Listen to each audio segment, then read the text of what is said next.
So today we're going to do a 1930s style again. As I've told you before, I was so happy to get back to the 40s, and I plan to continue with that. But I also wanted to try one more of these styles from Lauren Rennells' book, and to kind of demonstrate how the style works. The style that I'm going to be doing today is the 1930s faux bob. You can see this is the style. Now, of course, it's not going to look just like that, because not only am I not the artist that Lauren is, but also my hair is different than this girl's. You see how this girl's hair looked before. Not only was it longer, but it was not also had no bangs. So since I have bangs, this style is going to look quite a bit different. I hope my lighting's better, by the way. I got a desk lamp, and I think it's balanced out the darkness in this corner, so y'all let me know if it works out for you. But anyway, she uses hot rollers in this style, and I don't have enough small hot rollers to do the setting that's in this style. And my hot roller set only comes with 4. I think a lot of the basic hot roller sets just come with 4 small rollers. I wish they came with all small rollers. But anyway, the small rollers in my hot roller set, I don't have enough of them, so I'm using sponge rollers.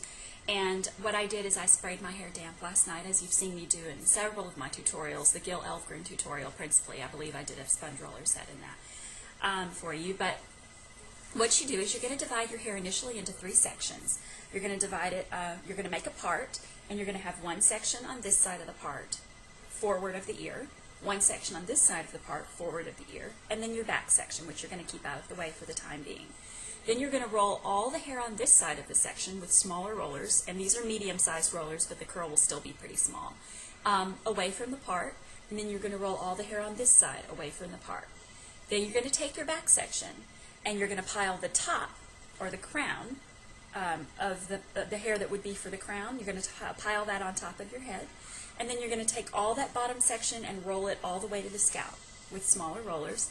And then you're going to take the top section, that would be the flat crown, and you're going to roll it off base or farther down so that the crown remains flat. Because if the crown is not flat, you're going to get too much volume, and it's not going to look like the 1930s bob. It's going to look more like Shirley Temple, which I know she was in the 30s, but that's not really the look we're going for today.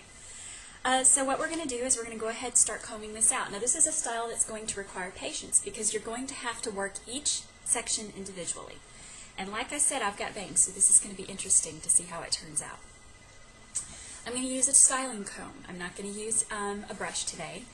And I'm going to comb each individual section, and I'm also going to make sure that I have my pomade handy so that I can use it to control or tame frizz. And you're going to do each roller section individually. So you see how tight that curl is? I'm going to comb it out.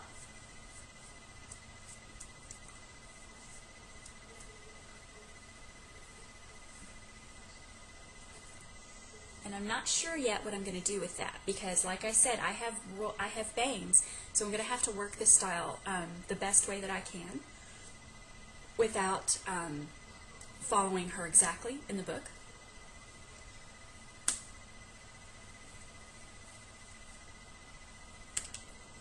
And I slept on these rollers.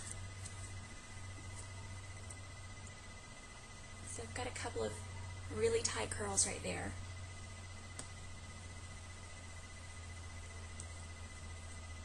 And the reason that you don't want to take all your rollers out and comb them all out together is because you're going to get big chunks of curls, and those chunks of curls are going to make it look more 50s than 30s. You want this to look more piecey. Okay, so I've got this curl here. I'm not sure what I'm going to do with. I think I'm going to twist it back, because actually this dent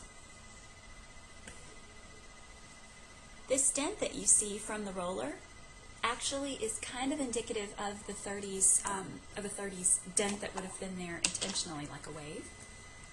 So I'm going to take this and twist it around.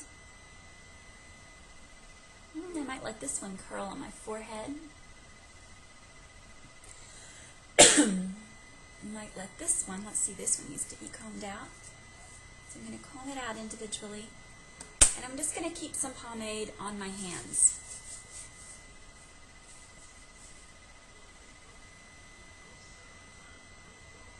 I'm going to let that curl kind of fall naturally. And this one, I'm going to kind of let this one fall naturally as well. And somebody asked me what a kiss curl was in my last video. A kiss curl is simply a curl that you allow to kiss your forehead without combing it out too much. You see? And over time that will relax and it will look even more authentic. Okay, so I think I've got the top to my liking. I kind of like it like that. I like these overlapping type of curls. See? Okay, and then I'm going to take this section down.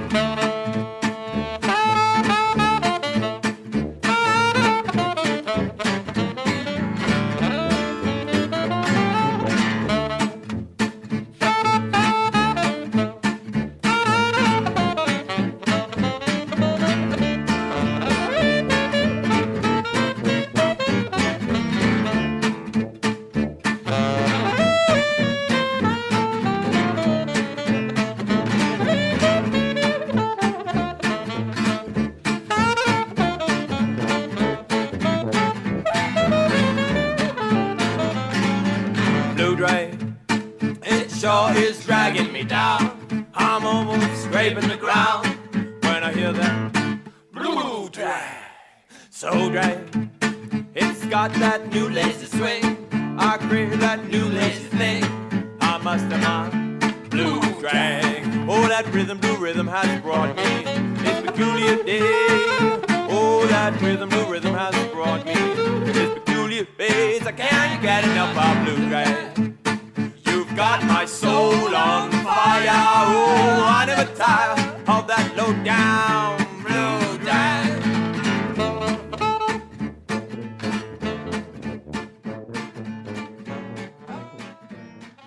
Finished product. You just want to spray it into place and make sure that the back looks neat enough for your liking. And she has a flower in with it, but I don't think I'm going to put the flower. I kind of like it the way it is. And it's kind of similar to like something that Myrna Loy would have had, you know, the Thin Man series. This shows you that Lauren's book is super easy to use. And I hope that you guys give it a shot. So we'll see you. Bye.